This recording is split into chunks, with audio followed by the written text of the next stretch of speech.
أعوذ بالله من الشيطان الرجيم. بسم الله الرحمن الرحيم. يا أيها الذين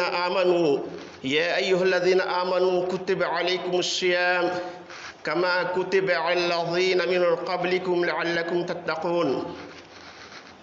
عن أبي هريرة رضي الله عنه قال قال رسول الله صلى الله عليه وسلم إذا دخل رمضان فتحت أبواب السماء وغلقت أبواب جهنم وسلسلة الشياطين.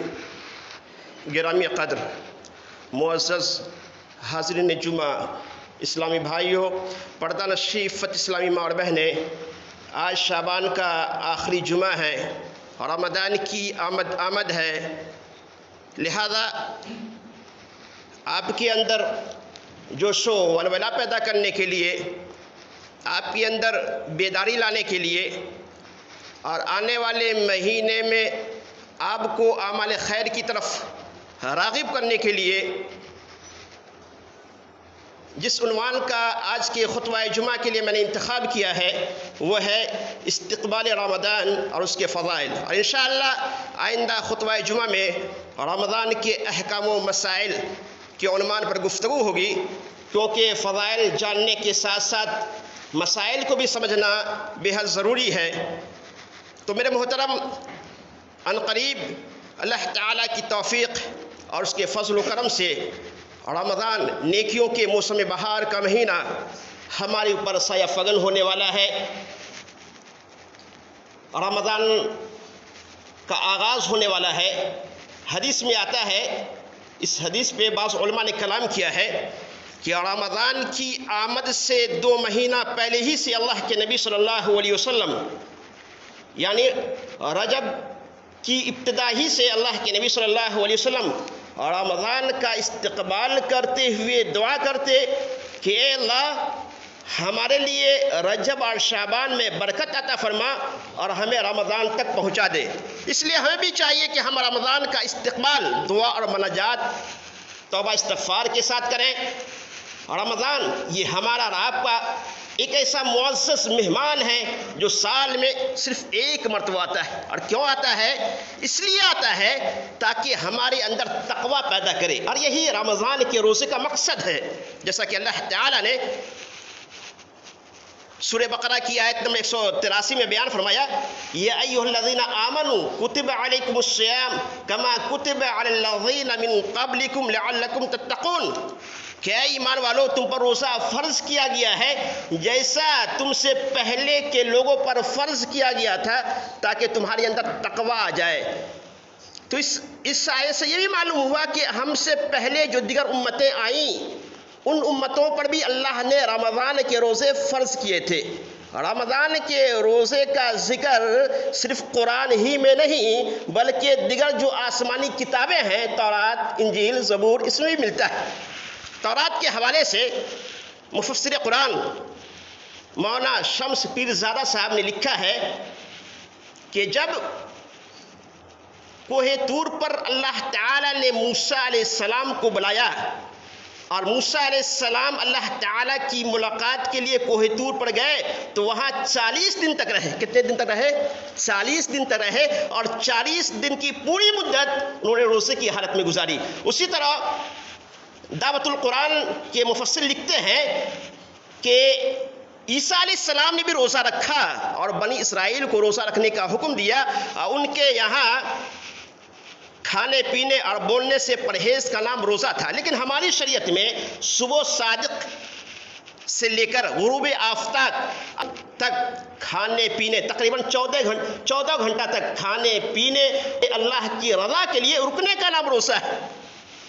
اس روزہ کو اللہ تعالیٰ نے اس لیے فرض کیا ہے تاکہ ہمارے اندر تقوی پیدا ہو جائے. تو رمضان سال میں ایک مرتبہ آتا ہے، اس لیے آتا ہے تاکہ ہمارے اندر تقوی پیدا ہو جائے. اس لیے آتا ہے تاکہ ہم اپنے اعمال کی بدعمالیوں پر آنسو بہا کر سابقہ سارے گناہوں سے توبہ استغفار کریں اور توبہ استغفار کر کے اپنے رب اللہ سبحانہ و تعالیٰ کی رضا حاصل کریں.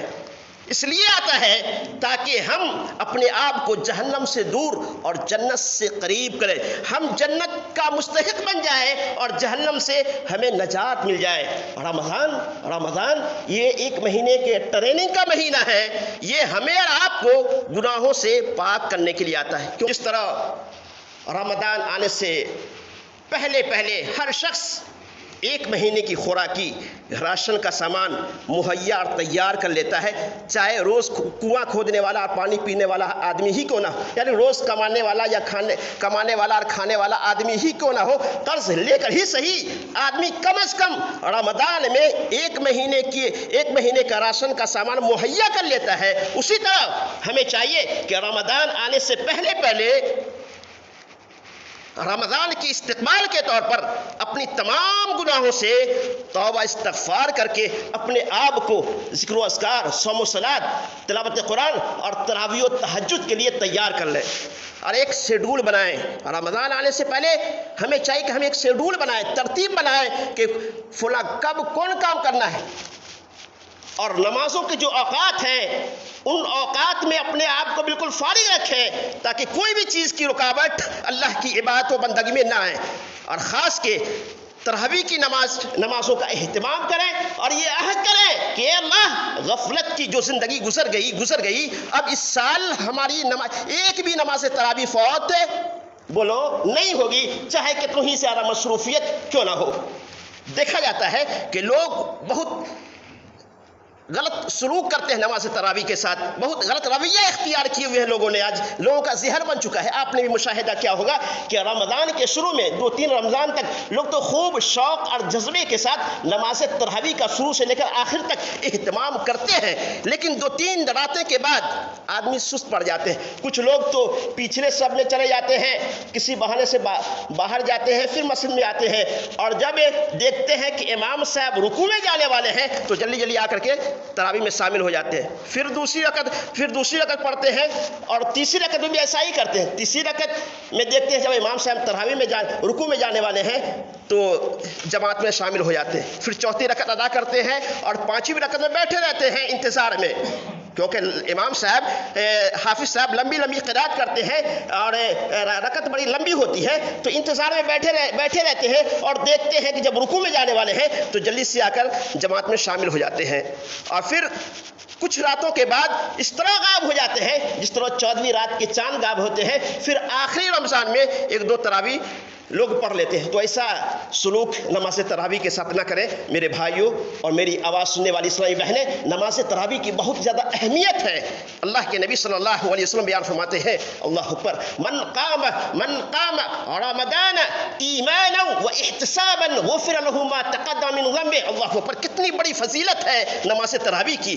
آپ فرماتے ہیں جس نے ایمان کے ساتھ اور ثواب کی نیت سے رمضان میں قیام کیا، یہی قیام تراویح، اسی تراویح کو تہجد کہتے ہیں، اسی تراویح کو قیام اللیل کہتے ہیں۔ رمضان میں جو ہم غیر رمضان میں تہجد پڑھتے ہیں نا، اسی نماز کو نماز تراویح کہا جاتا ہے۔ تو یہی نماز تراویح بھی ہے، نماز تہجد بھی ہے، قیام اللیل بھی ہے۔ تو اللہ کے حبیب صلی اللہ علیہ وسلم بیان فرماتے ہیں جس نے ایمان کے ساتھ اور ثواب کی نیت سے قیام اللیل کا اہتمام کیا، نماز تراویح پڑھا، غفر له ما تقدم من ذنب، اللہ پر اس کے گزشتہ سارے گناہ اللہ تعالیٰ بخش دیتا ہے، معاف کر دیتا ہے۔ تو میرے بھائیوں، آج ہی سے یہ عہد کریں، چاہے کتنی ہی زیادہ مصروفیت کیوں نہ ہو، اس سال ایک بھی نماز تراویح ہماری فوت نہیں ہوگی۔ ارادہ کرتے ہیں یا نہیں؟ انشاءاللہ۔ تو رمضان کا استقبال کرتے ہوئے ہمیں اللہ تعالیٰ کا شکر ادا کرنا چاہیے کہ اس نے ہمیں زندگی میں ایک بار پھر یہ مہینہ نصیب فرمایا۔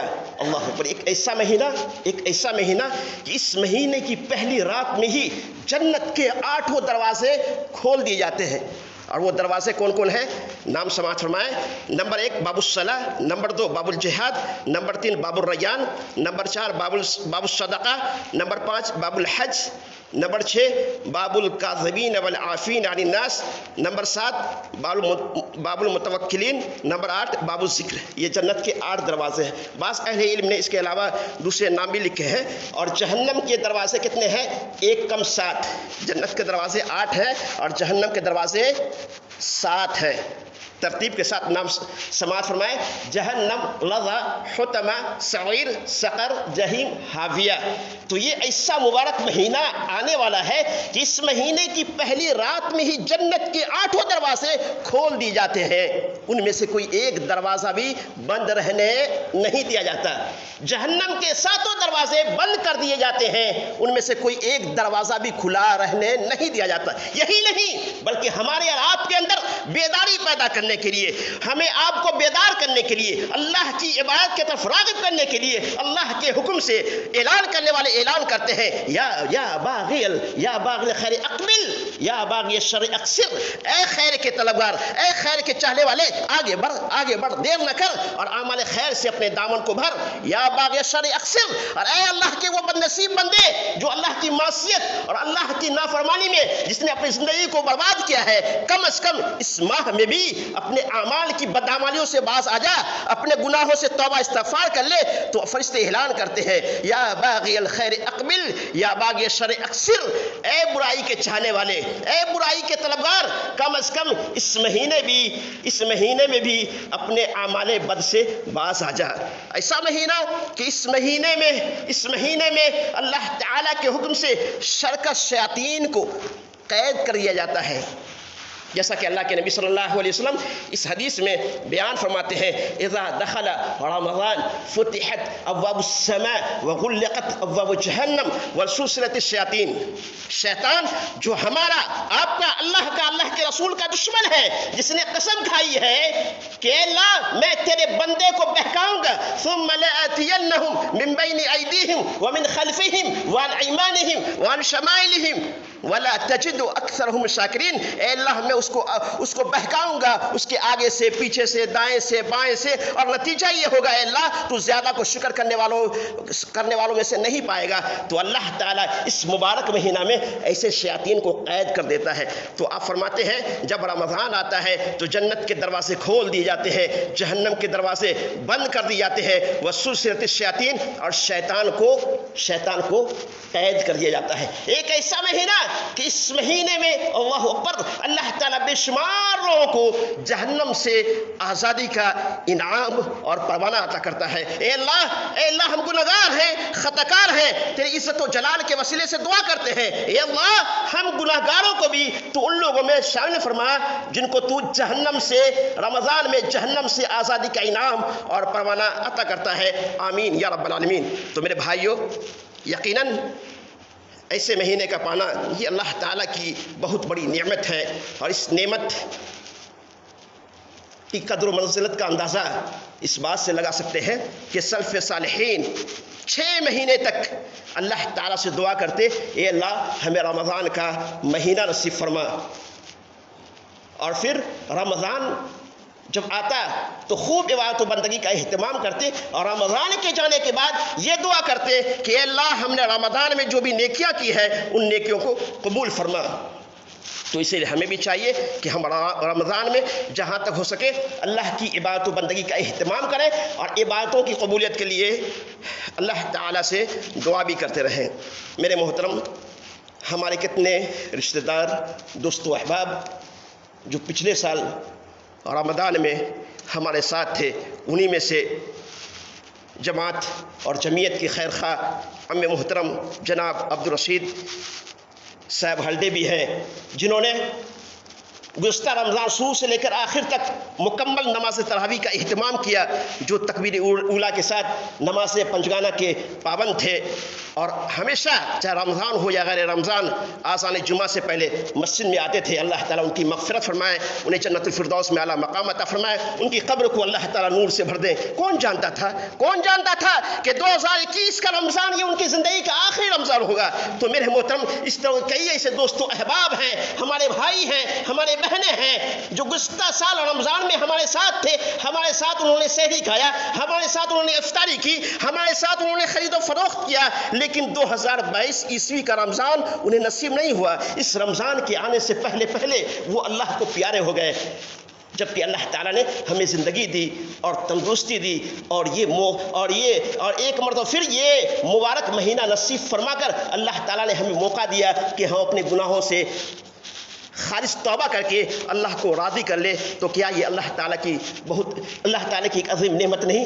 تو اور کیا، تو یقیناً یہ اللہ تعالیٰ کی بہت بڑی نعمت ہے. اس نعمت پر ہمیں اللہ تعالیٰ کا شکر ادا کرنا چاہیے. اور یہ بھی ہو سکتا ہے، ہاں یہ بھی ہو سکتا ہے کہ یہ رمضان، یہ 2022 عیسوی کا یہ رمضان جو عنقریب ہمارے اوپر سایہ فگن ہونے والا ہے، یہ ہماری زندگی کا آخری رمضان ہو سکتا ہے. یہ ہم نہ کہیں، ہم تندرست ہیں، ہم جوان ہیں، ہم ہٹے کٹے ہیں، اس لیے ہم آئندہ رمضان بھی موجود رہیں گے، یہ اس کی کوئی گارنٹی نہیں ہے. ہو سکتا ہے یہ 2022 عیسوی کا رمضان یہ ہماری زندگی کا آخری رمضان ہو اور آئندہ رمضان آنے سے پہلے ہم بھی اللہ کو پیارا ہو جائے. تو اس لیے میرے بھائیوں اور میری آواز سننے والی اسلامی ماں اور بہنیں، یہ موقع جو اللہ تعالیٰ نے ہمیں عطا کیا ہے، یہ نعمت جو اللہ نے اپنے فضل و کرم سے ہمیں دیا ہے، اس نعمت کو غنیمت سمجھے، موقع کو غنیمت سمجھ کر رمضان کی برکات کو سمیٹنے کی بھرپور کوشش کریں. اس لیے آئیے آج ہی سے فری عہد کریں کہ انشاءاللہ اس سال میری ایک بھی نماز تراویح فوت نہیں ہوگی.